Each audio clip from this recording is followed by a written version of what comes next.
18 kargador ang sabi nila. Ay ayong tanggapin ng mga Marines at AFP na patawag silang Marines. Benny Abante, Sia Adyong, 18 kargador ang sabi nila. Jose Alvarez. Dito binabanggit ninyo kung saan kinuha eh. Halimbawa, si Benny Abante, kinuha niya sa House of Representatives saka sa Townhouse. Si Sia Adyong, congressman po ito ha, House of Representatives niya kinuha.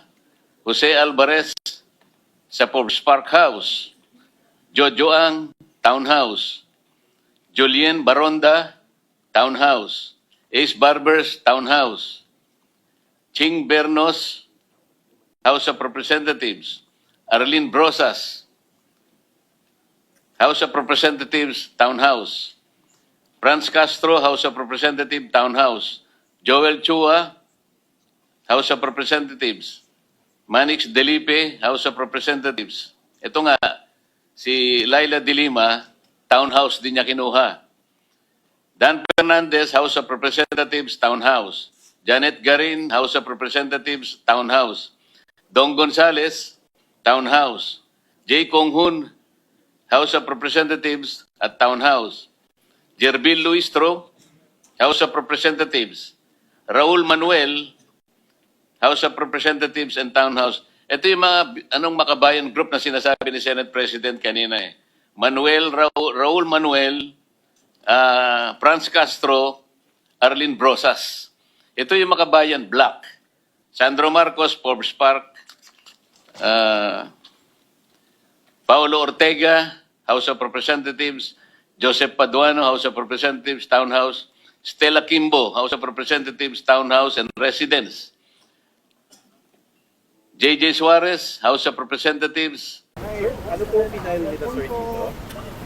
Today I filed criminal complaints before the Department of Justice against Attorney Levito Balingod and 18 ex-Marines for implicating me in an alleged cash deliveries to former ACO Bicol Party List Representative Salvico.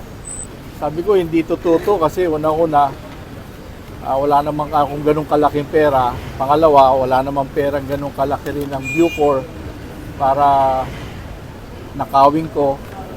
Kasi kung may mga pera naman ng Bucor, ginamit naman po sa construction.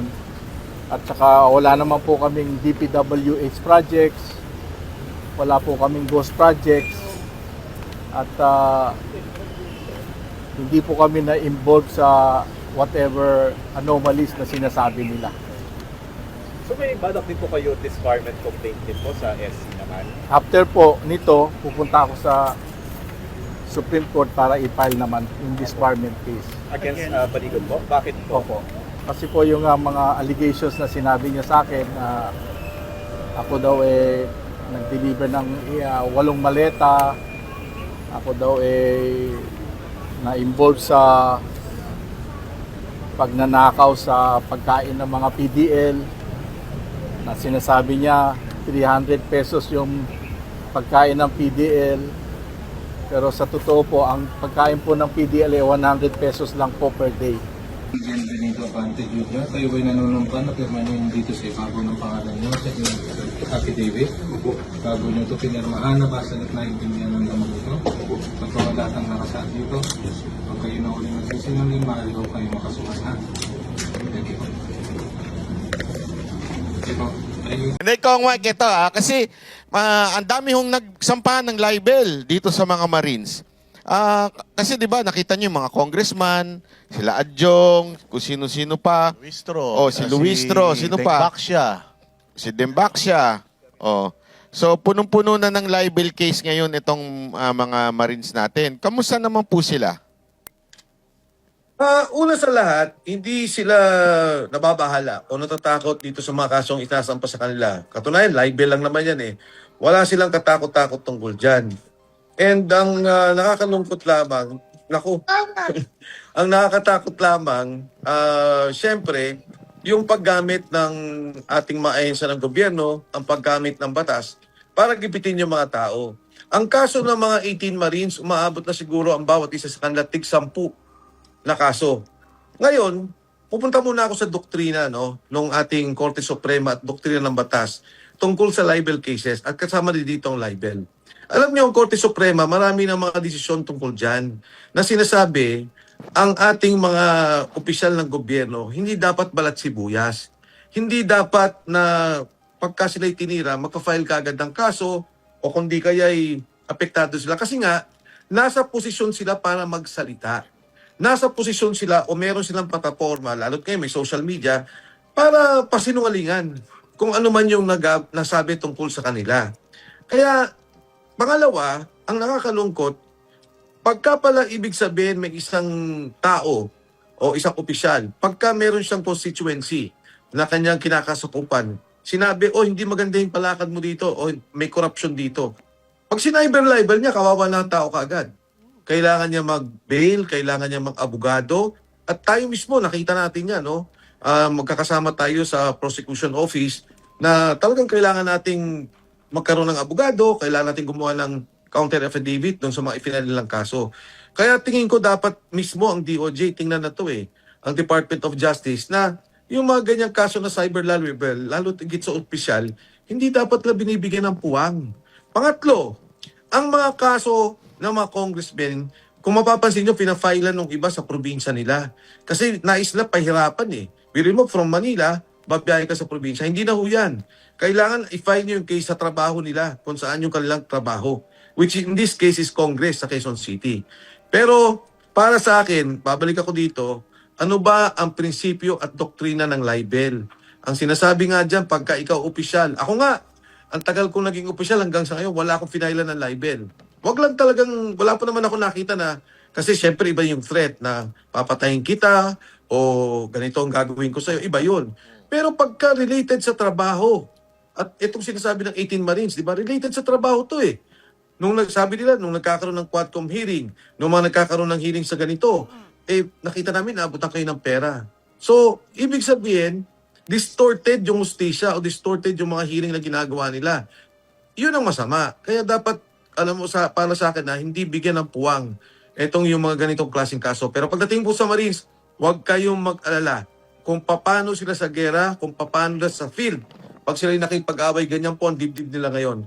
Alam nila katotohanan yung binabanggit nila, wala silang pagsisinungaling, wala silang tinatago, kaya wala pong kakabakaba itong mga taong to. Kong, Master Judea po, pagka mamimigay na po kayo ng 5 million, sabihan niyo po kami Ako Master, alam mo naman si Sir Jack, mauuna yan. Mauuna yan. Biglang hininto ang hearing at hindi na nga sila pinagsalita, hindi na sila hinarap, hindi na tinanong yung mga, di ba, ang nangyari, parang puro paninira ang ginawa sa kanila, ay hindi na sila binigyan ng pagkakataon na makapagsalita pa. Patapos noon, sabi, sige, may 14 pang lalabas. Dapat ngayong araw yun. Kaya nga, pasensya na kayo sa aking mga kosa, ang banateros, dahil hindi ako nakapunta dyan. Dire-diretso yung meeting dahil ang nangyari, nagkaroon ng kaguluhan dahil hindi nga makakaroon. Sinara ang Senado, maging ang website nila, sira, hindi ka pwede mag-login, hindi ka pwede mag-register. Nagkaroon ng mga barbed wire na mga harang sa Senado at hindi sila nagpapapasok. Basta skeletal force lang daw ang pwede doon at walang hearing na magaganap sa Senado. Kaya po hindi natuloy yung 14 na dapat na magsasalita pa. Kung Mike, naniniwala ba kayo na nahack talaga yung system ng Senado? Hindi. Tingin ko sila talaga ang nagpabagsak ng system na Senado at sila din ang nag-call na yung threat. Hindi rin ako naniniwala dyan. NBI nga mismo nagkaroon ng problema Sila yung nagkaroon ng barilan. Sila yung gustong pumasok sa loob ng Senado. At ngayon sinasabi sa kanila daw nang galing na may threat.